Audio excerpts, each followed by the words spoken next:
Hello there and welcome to Wrong Ways Colombia Cast with me, Brendan Wrongway Corrigan.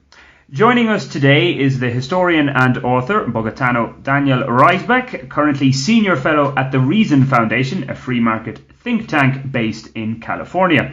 One of Daniel's most recent collaborations, a book he edited titled Bicentenario de la Independencia de Colombia, 1810-1830, in Inglés that would be the Bicentenary of the Independence of Colombia, 1810 to 1830. It's a collection of essays from experts in various fields covering a range of topics on Colombia's independence.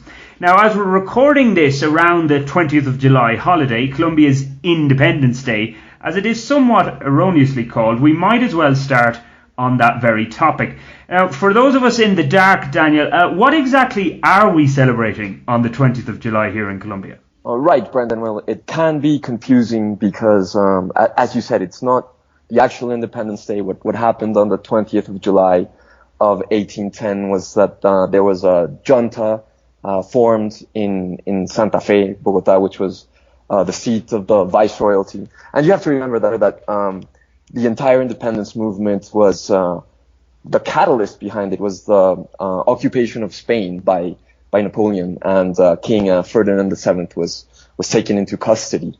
So that's what really kicked everything off. And on the 20th of July, 1810, you just really have the junta in Santa Fe, which was important because of being the capital, basically deposing the viceroy and taking power for itself.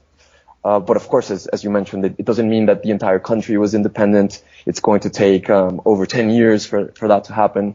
And even when the junta in Santa Fe began operating, the rest of the country wasn't really on board, and they didn't accept the authority of this junta to govern them directly, because once the viceroyalty wasn't functioning anymore, then many said, well, we have a right to rule ourselves as well. So that, I think, in a nutshell, would be my interpretation. Okay, yeah. So, but in a sense, it was kind of the springboard to independence, which eventually came, but I guess in kind of different stages as well, because for those, again, who might not be aware, we had Gran Colombia, which included present-day Venezuela, Panama, Ecuador as well. So there was a lot of different stages into what is the Colombia of today. Is that correct? Yes. Well, I mean, and in the book you mentioned, I mean, I think that's one of the points that comes across, that it was a process. And at the beginning, you had several provinces, what eventually became the United Provinces of the New Granada. And but they couldn't even agree among themselves because Cundinamarca never wanted to join the federation, and there was even a civil war. And the first period, 1810 to 1815, is sometimes called, I think the translation would be the Foolish Republic or something like that, or the Foolish Fatherland, Patria Boa. And then, of course, in 1815, once Ferdinand VII comes back to the throne in Spain, there's an expedition from the Spanish army, and they completely put down the rebellions, and they have a restoration of Spanish power in 1815, which lasts until 1819. I think the real important date in this sense, I think traditionally seen, is August 7th, 1819, which is the Battle of Boyacá, when Bolívar's forces defeat the Spanish army, and it opens the way from Boyacá in the north to Santa Fe, but even then it takes a while, for instance, to defeat the Spaniards in the north of the country, in the coast and so forth, and then Venezuela, as you mentioned, is a whole other field of operations. But yes, so it is a process anyway. Okay, yeah, and of course the Battle of Boyacá is another festivo that we celebrate here as well, coming up in August. Yeah, well, that just gets you to the Colombian tradition of having as many holidays as possible during the year. Yeah, we should exactly. We should have 4 or 5 Independence Days per year. Right. I love that. But you talked about the fact that initially in 1810 on July 20th, that the rest of the country maybe wasn't falling into line behind this junta and this declaration of independence. Was there a fair proportion of people that were relatively happy with the status quo, and that this was more a case of, we'll say, the sons of conquistadores, the mixed sons of conquistadores, deciding, no, we want to rule the country for ourselves? Right. Well, I think that's a very good question, and unfortunately, we don't have Gallup polls from back then to measure this with any precision. But yes, I mean, of course, there's one interpretation that says that it was just the whole independence thing was a charade, or replacing one elite with another elite. But I mean, I think one thing that is discussed in the book is that I think, especially after 1815, after the Restoration, the Spaniards resort to a lot of violence and a lot of executions. I mean, people like Caldas, for instance, a pretty renowned scientist, is executed.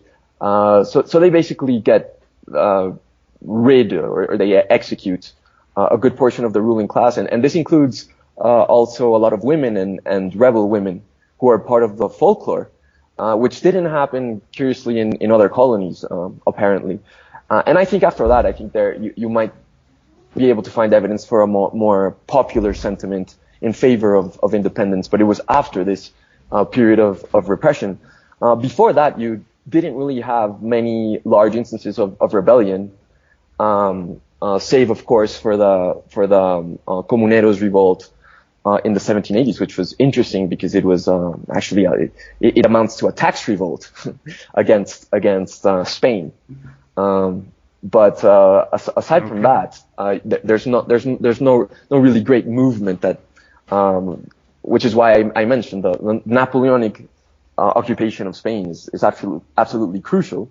And if you're into alternative history, if you think if that had never happened, what would have happened to Latin American independence? It's a good question to put forth. Yeah, exactly. I guess you reminded me of the saying that Britain's difficulty is Ireland's opportunity that we have in Irish history. So it was a case of Spain's difficulty was Latin America's opportunity, and also the case of, after the 1815 suppression, creating, I guess, martyrs, which is something that happened in Irish history as well in 1916, where there wasn't much popular support, so it is said, for the rebels that took part in the Easter Rebellion. But then after the executions of some of those leaders, it created that popular support. So you've that kind of similar line here in Colombia and Gran Colombia and this part of Latin America with that suppression after 1815. Yes, absolutely. I mean, I think the point of the martyrs is a great point, and I think that really helped independence, whereas you didn't really have that before, or not to such a great extent. And since you mentioned Ireland and Britain, of course, I mentioned the Battle of Boyacá in 1819, and it was even Karl Marx. A lot of people don't know this, but Karl Marx wrote a biography of Simón Bolívar, which was absolutely scathing. And one of the things that he says is that Bolívar only won the war against Spain because of his British and Irish and European mercenaries. So talking about the Irish Legion and the British Legion. And by this point, they were already incorporated into the army, and they actually created, in my view, the infantry, whereas before you would have a very irregular army. The mercenaries, especially British, Irish mercenaries, really created an infantry force that was able to defeat the Spanish army. And let's remember that a lot of these people, a lot of the soldiers that came from Spain in 1815, they were veterans of the Napoleonic Wars. So it was quite a formidable army.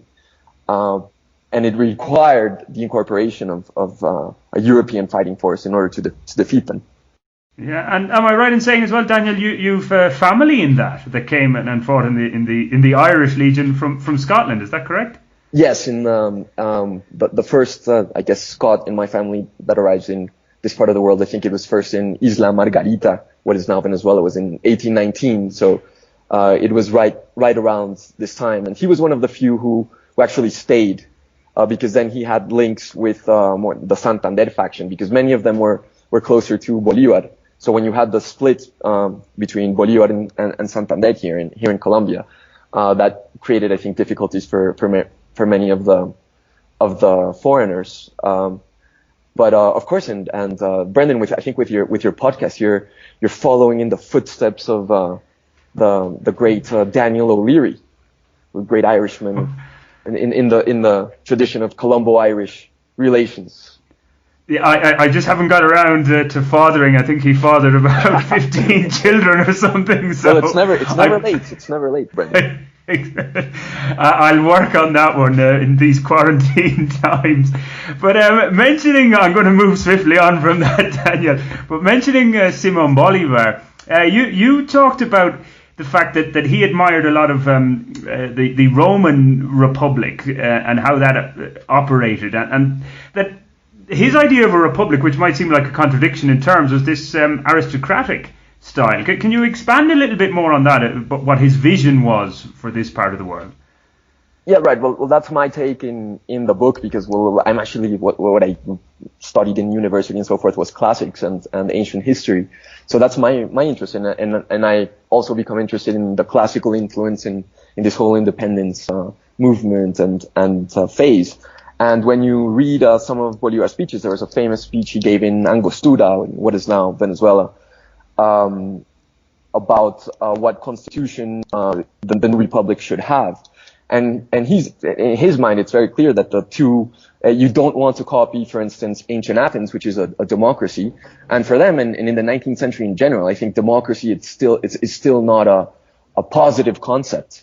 And even if you go to the United States, the founding fathers, James Madison, in the Federalist Papers, they say, we don't want a democracy, we want a republic. And when people thought of republics, or people like Madison or Bolivar, they thought of the Roman Republic, which was what a lot of people would call a mixed constitution. So you had, the consuls, which was basically a diarchy or associated with monarchy. You had the Senate, which others associate with aristocracy, and you have the assemblies, which you can associate with democracy. And that was the ideal. And in Britain, some people also saw a continuation of or a new version of the mixed constitution in the sense that you had, the House of Lords and the House of Commons and the monarchy. And Bolívar points to both Great Britain and to the Roman Republic as the ideal constitutions. And he even goes as far as suggesting a hereditary Senate. So I think, when people think of the Bolivarian Republic of Venezuela experiment tied to the image of Bolívar, they're completely overlooking that part of his political philosophy. Yeah, I'm sure if Chavez and Bolivar, if they're meeting in the afterlife, they mightn't have too much in common at all. Right. Exactly, indeed. And of course, you mentioned that the United States, of course, was just in its fledgling days back then. So people had no idea how that was going to be. They probably thought that was going to turn out to be a disaster. Right. Well, that's the interesting thing, because when you think about it, they didn't have the benefits that we have today of hindsight. So if you want to create a republic, which is what these people like Bolívar and Santander are doing, the United States is a very recent experiment. The other large major republic in historical terms is the Venetian Republic, which was recently destroyed also by Napoleon. So everyone is thinking really in terms of ancient Rome, and you're looking at the ancient at classical text to see what you can learn and what you can copy. And I think that's something that's been also overlooked in the way Colombian history or Latin American history has been told. Now, Daniel, of course, there would be some that would say that Colombia today is a de facto oligarchy, plutocracy of a state. What would you say to those? Would you agree with that? Well, I think I was actually listening to your Malcolm Dees, your podcast with the Colombian historian or British historian Malcolm Dees, who's one of the great historians of Colombian history. And I think I agree with him when he says it's nonsense to speak of a Colombian oligarchy in terms of there has never been a hereditary aristocracy here, not even in the colonial times. And the obsession, for instance, with land and land reform is rather backward. And I think James Robinson also mentioned this as well.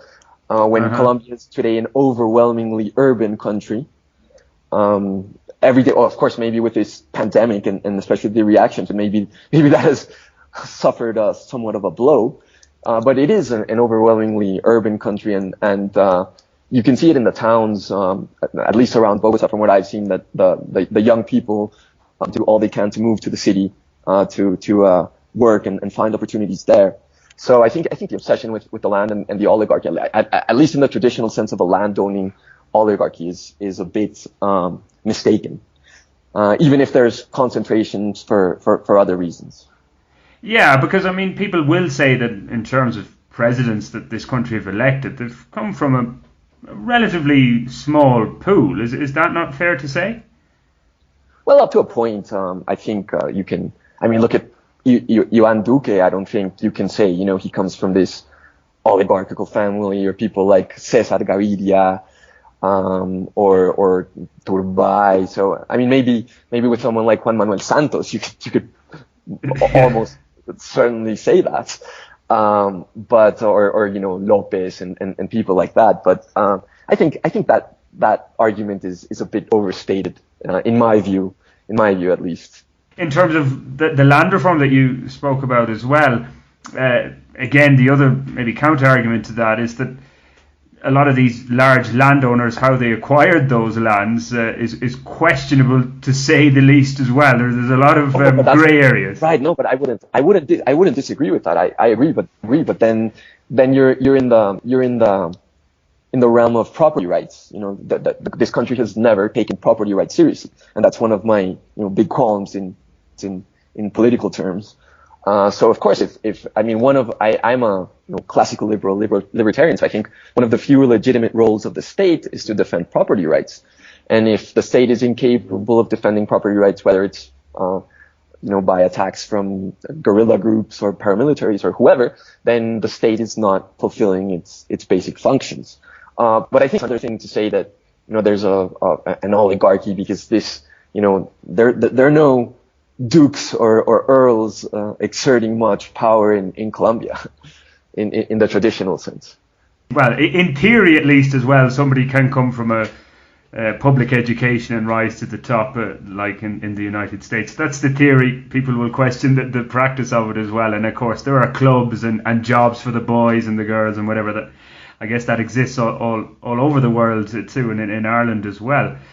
Just you mentioned, of course, that you are a libertarian. You founded the Libertarian Party here. That's correct? Yeah, well, it's not a party. It's very difficult to create a party in Colombia because in order to become a party, you have to have representation in the Senate, which means, and the way the electoral system is set up, the election for the Senate is a national election. So you can get votes from the Senate anywhere in the country, which means that in order to win seats as a senator, you have to get, I don't know, it must be somewhere around 400,000, 500,000 votes, which is a lot of votes in Colombia.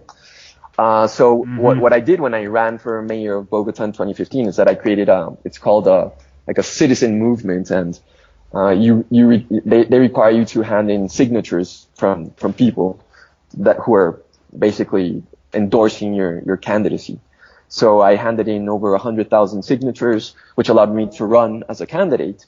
But once the election is over, even if you win, the movement can't go on from there. If you wanted to run again, you would have to do the whole signature thing all over again. So it's rather difficult than what you're saying to set up a party in this country. Yes, that was one of the reasons actually why I ended up being opposed to the process between Santos and the FARC, because creating a party through the legitimate route is extremely difficult and even expensive, because the state forces you to pay a premium, which you don't get back if you don't get the votes. So I thought it was outrageous for the FARC, who had, even if it was legitimate for them to participate in politics, I think it should have been under the same rules as everyone else, especially after all the crimes they have committed. So, I thought it was a bit preposterous for them to be given free seats in Congress and all the advantages of a political party without going through these electoral steps as everyone else would have been forced to do in the first place. It's a fair point indeed. I guess I thought that myself at the time, that maybe they could form the party and then just go to the electorate, and if they get votes, well and good. If they don't, well, then they have to contemplate their fate. But I guess people smarter than myself perhaps figured that was the best way to go with the peace process. Just as a right libertarian as well, and you mentioned James Robinson, he had a theory, of course, that in his book, the narrow corridor of this narrow space where states must operate, and he talked about Colombia having a weak state and a weak society. Would you agree with that, or do you think that the Colombian state has its hands in too many things here? Right. Well, I agree in insofar as the Colombian state certainly doesn't have control over the entire territory, and that's why you have all these problems in the countryside and in the more peripheral regions. I think you can't argue against that, and you do need a stronger state in that sense. On the other hand, I think the Colombian state is extremely bureaucratic and even sclerotic, and I mean there's all sorts of measures in terms of the amount of time it takes to start a business, a legal business, and the money it takes. So basically, running a formal business in Colombia, it is a privilege of the well-to-do. And that's why I think you have 50% or over 50% informality. And I think it's directly the fault of the state, of the Colombian state. And I think also taxes are way too high. I mean, I think you would know this better than I do, Brendan, but as far as I understand, Ireland's success in the past few decades has been built upon having a very competitive tax rate in Europe and also in global terms. And that's how you attract the investment. And I think in part that's why you have these big tech giants in Ireland, and that's how you get also the knowledge transfer. So that's how you create the virtuous circle of saving, investment, and job creation. And I think in Colombia, among the political class and what you can call the technocratic class and in academia, there's basically a Keynesian consensus that you always need more state spending, and they act as if they were France or something like that. And I completely disagree with that. I think you have to let people's talents flourish, and I think the state has to get out of the way of the private sector. And when you have such a big state and such interventionism, what ends up happening is that the big companies just pay for lobbying in order to get all these advantages, and that's why you have so many oligopolies in Colombia and monopolies in some cases. Okay, yeah. Well, mentioning Ireland in that regard, obviously our tax policies have come in for criticism from other countries as well.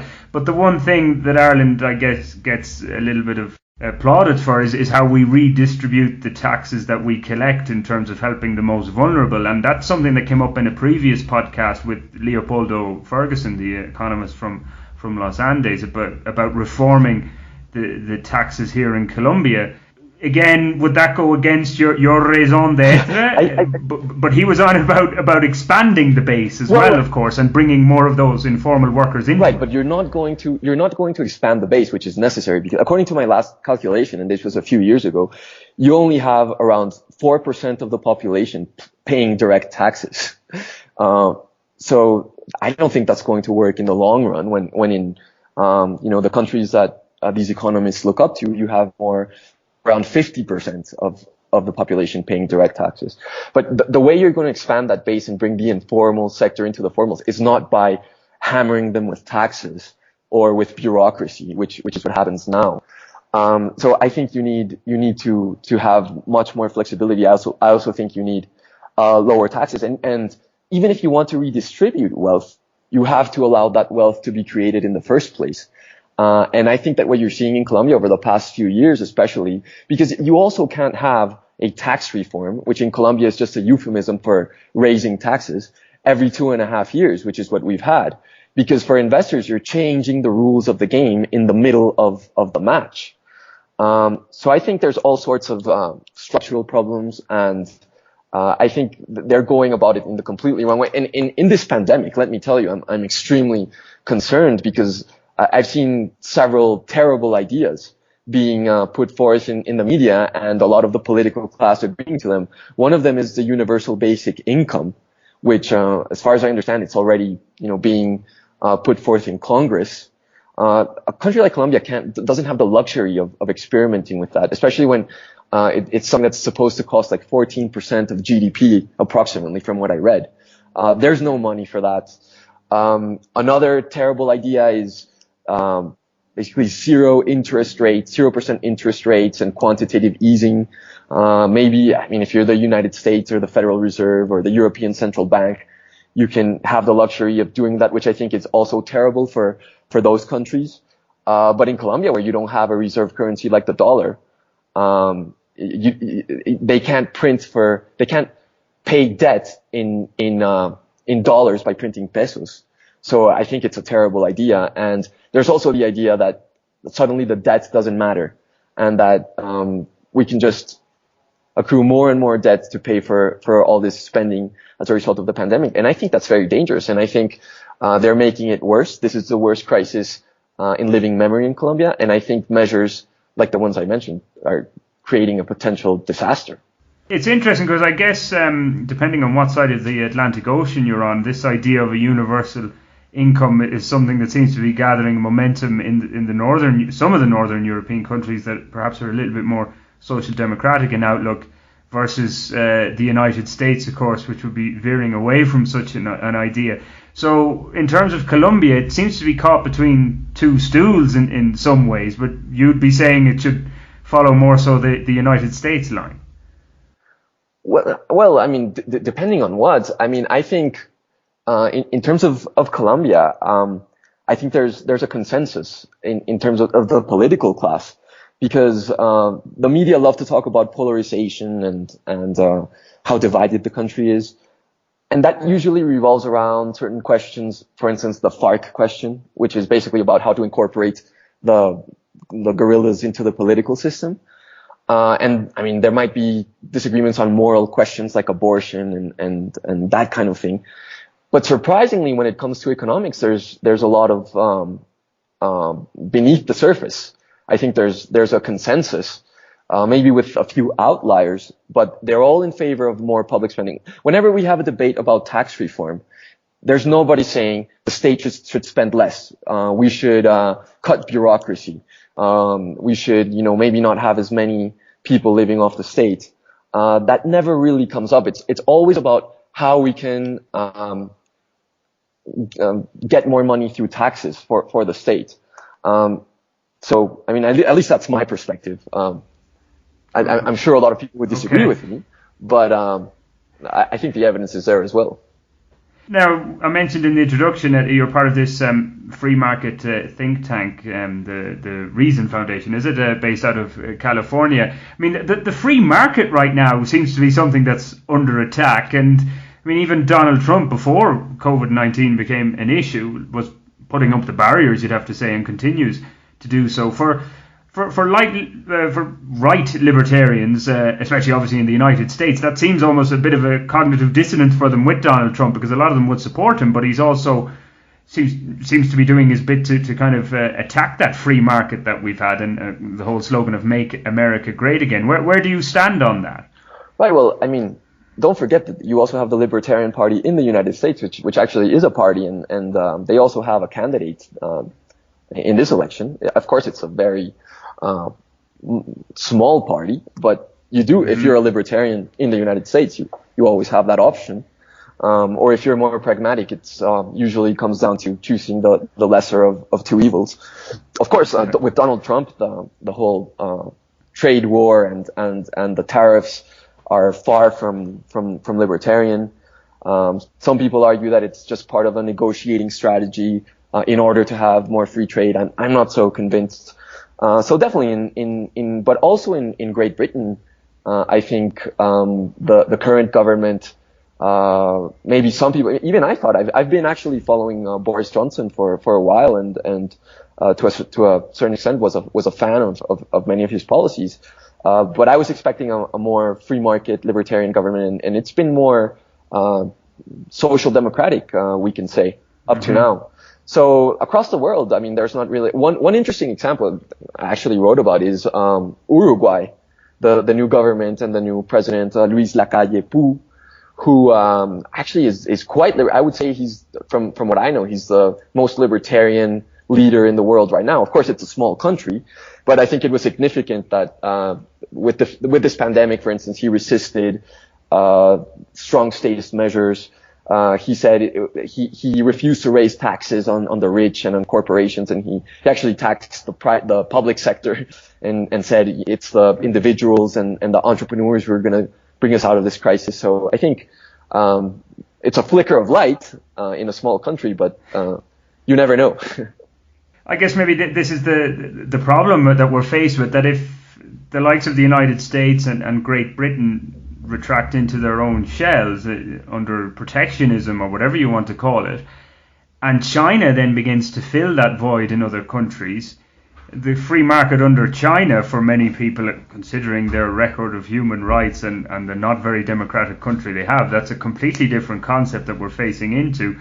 How comfortable would you be in a world that's a free market world dominated by the Chinese? No, I think that would be a contradiction in terms, because if you look, many of their large companies, and you've seen this with the Huawei debate, they're just proxies for the Communist Party. So it's definitely state-run crony capitalism.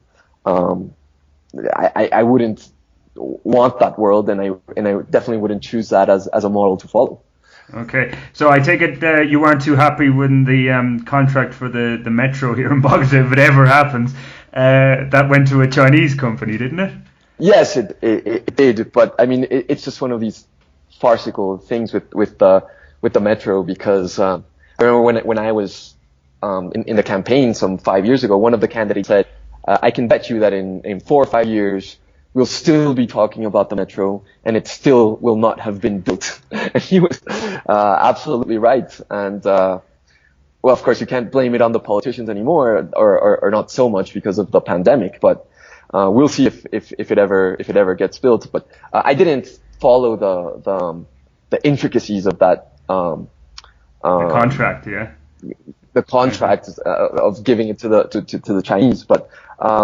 In that kind of sense, I mean, as long as it gets built, I think it would be something to celebrate. Yeah, as long as it happens. Although, yeah, who knows? At this stage, right. Exactly. Everything's going to be put on hold, especially with the current crisis we're going through, and really, we don't know what way we're going to come out of this, especially in this part of the world. Probably a nice way to finish up, though. You mentioned, of course, that you ran for mayor 5 years ago. Do you still harbour political ambitions, or are you done with that? Yeah, I'm mostly done. I think what some people who contact me sometimes don't understand is that the campaign was I knew from the beginning there was no chance of winning. We spent extremely little money compared to the big campaigns, but the goal was to get these libertarian ideas in the debate, and the more we appeared, for instance, in the TV debates, the more we were able to do that. And I felt we had quite a bit of success, and I think it was recognized in some media outlets. And just to give you one example, one of my big proposals was the whole charter school things, which in Bogota are called colegios en concesión. And there was a big controversy at the time, because actually Peñalosa had created the first batch of 20-some schools during the first time he was mayor. And then when Petro became mayor, he wanted to basically shut them down. And that's when I got involved with a lot of the parents, mostly in the south of the city. And the parents and the students absolutely loved them. And they didn't understand why a left-wing mayor such as Petro, who was supposed to be on their side, wanted to shut down their schools or to give them over to the teachers union, which is extremely unpopular, at least among this group of parents. So that was one of the big points I made during the campaign, and I think that was one debate we won. And then when Peñalosa won, he inaugurated a bunch of new schools. So that's just one example that sometimes you can run a political campaign for very concrete aims, and you can get things done in terms of what some call moving the Overton window over to your side of the argument. And I think a lot of people, as a result of that campaign, were introduced into free market or libertarian ideas for the first time, because and that's the reason I ran, really, because these ideas, I think, have been absent from the political debate. And the Liberal Party, which you would think would defend these policies. Well, as it turns out, they have been a member of the International Socialists for several decades. So, and the Conservatives, the Conservative Party, which I belong to for a bit less than a year, they're not into free market policies either. So, I think there was a vacuum, and it was interesting. Okay, well, mentioning the Conservatives, of course, we do have the first lady vice president in Marta Lucía Ramirez, who is from the Conservative Party. Are you generally happy with how the Duque presidency has been going? Well, not really. I think, well, even during the campaign, Duque said a lot of things I didn't like. He promised no more free trade deals with any country. He promised all sorts of protectionism, and he was trying to do a balancing act with his whole orange economy spiel, which to this day I don't really know what it means. But I mean, I think it was also tough luck. I mean, not only for him, but also for new mayors, even Claudia Lopez, because when you run, you have your agenda and you have your plans, and if you win, you obviously want to implement that. And I don't think any of them were counting with a pandemic. So it's unfortunate, and of course it now and during the next few years it will all be about how did you handle the pandemic, both now and afterwards. It's going to be about the economy, because I think we're only at the beginning of realizing the amount of economic damage that's going to result from the lockdowns. So we'll see. I think I have been a bit more encouraged in the last few days, insofar as I have seen Duque more willing to admit that lockdowns aren't the solution to the current crisis.